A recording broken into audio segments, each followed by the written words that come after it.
Guys, great to see you. Welcome back to another lesson, and in this short 5-minute lesson I'm going to give you a brief introduction on finger picking for beginners and open tunings. So we're looking at two different subjects, both of which are crucial if you're serious about your guitar playing. Now, for anybody who's a little bit unclear on how to tune the guitar to open D, if you just go up here, there'll be a video showing you exactly how to do that. I'll pop a link down below as well, so you've got two options there. Now, the reason that I've chosen this open D tuning along with the finger picking is that it makes getting started with finger picking that much easier, because we can play a 1-4-5 progression without doing very much at all with our left hand. Right, and that will then in turn enable us to focus on the right hand, which is what we really need to do when we're getting started with this finger picking. Okay, so what we're going to do is we're going to play in the key of D, because we're tuned to open D. Makes sense, right? And our one chord will be a D, and for that we'll just play all the strings open.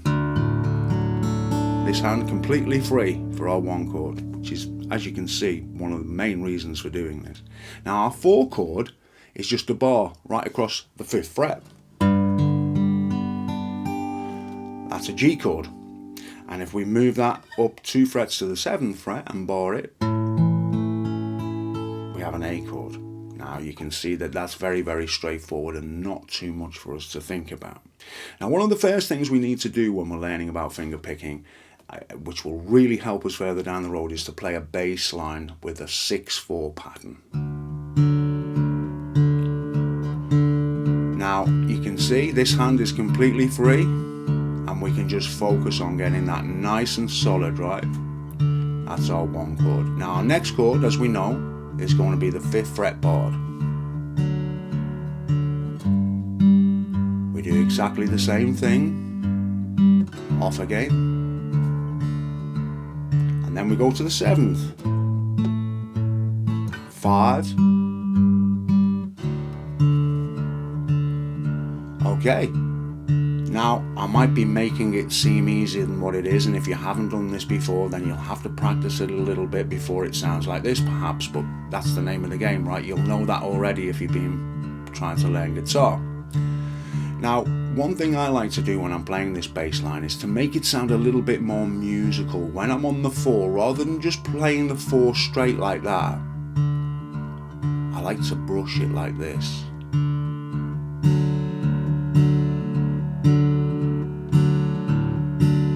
See, already it sounds a little bit more musical, right? Same with this. And all I'm doing is, when I play the 4, I'm letting my thumb go a little bit past the 4th string and brush onto some of the other strings.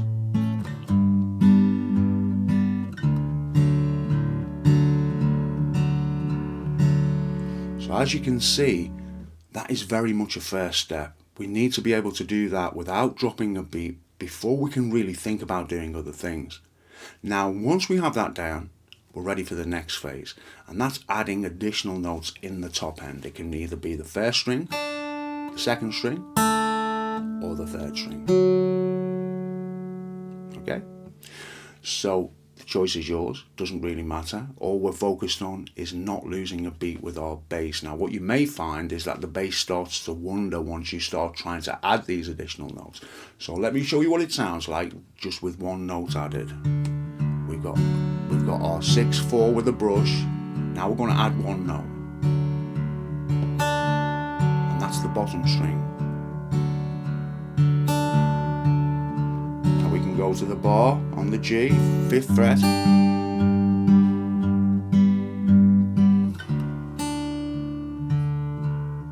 seventh fret,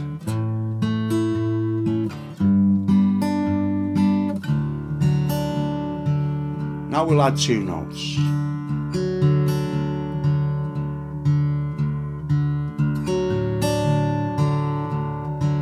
At this stage you can add 1 note, 2 note, 3 notes, you know, as many notes as you want really, but what the secret is to not lose the timing in the bass. So that's the object of the exercise. So you can see here, and the beauty is having this free, so you can just look at your right hand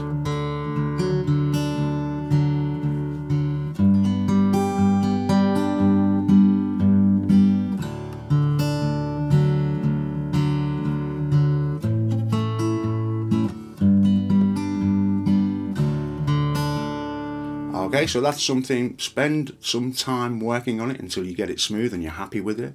Always do that before you move on to the next phase. Now the final phase I'd like to show you is adding some notes outside of those chord shapes. So what we're going to do is we're going to concentrate on the thinnest string, the bottom string, and we're going to play the 7th fret, the 5th fret, the 4th fret, and an open bottom string. Alright, and it's going to sound like this.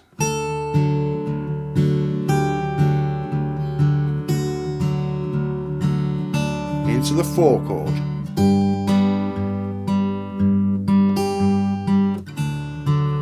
Okay, one more time with that.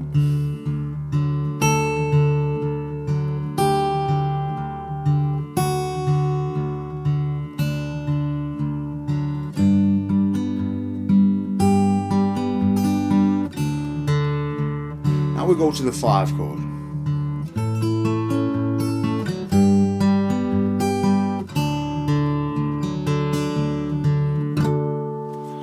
Okay, so as you can see, you can have a lot of fun just noodling around with those ideas, and none of them are particularly complex.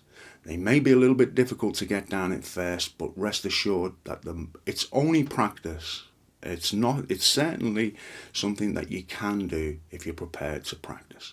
So I hope you have some fun with that one, guys, and please do subscribe to the channel if you haven't already. I would really appreciate that, and share your feedback down below. It's always great to hear how you find these lessons. Thanks for watching.